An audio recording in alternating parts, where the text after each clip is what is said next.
गेली 4 दिवसापासून आझाद मैदानावरती मनोज जरांगे पाटील यांचं मराठा आरक्षणासाठी आंदोलन सुरू आहे।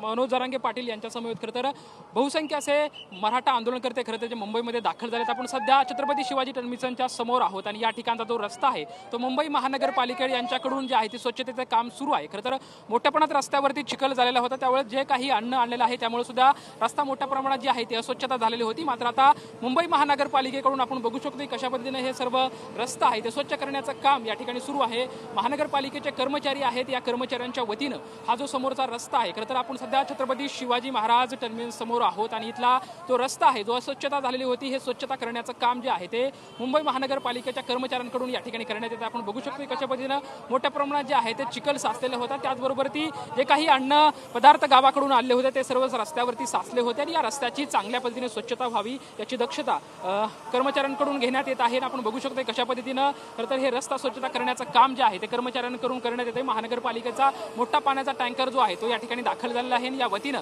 आता सध्या रस्ता स्वच्छता करण्याचं काम जे आहे ते या ठिकाणी सुरू आहे। खरं तर आपण बघू शकतो की मोठ्या प्रमाणात जी अस्वच्छता आहे ती रस्त्यावरती झालेली होती, मोठ्या प्रमाणात चिखल जो आहे तो रस्त्यावरती साचलेला होता। आता हे चिखल हटवण्याचं काम जे आहे ते महानगरपालिकेच्या कर्मचाऱ्यांच्या वतीनं जे आहे ते करण्यात येत आहे। आपण बघू शकतो कशा पद्धतीनं जे कर्मचारी आहेत ते कर्मचारी या ठिकाणी स्वच्छता करताना आपल्याला सुद्धा पाहायला मिळत आहे। कॅमेरामॅन कृष्णा पवार सोबत लक्ष्मण जाधव, TVNN मराठी, मुंबई।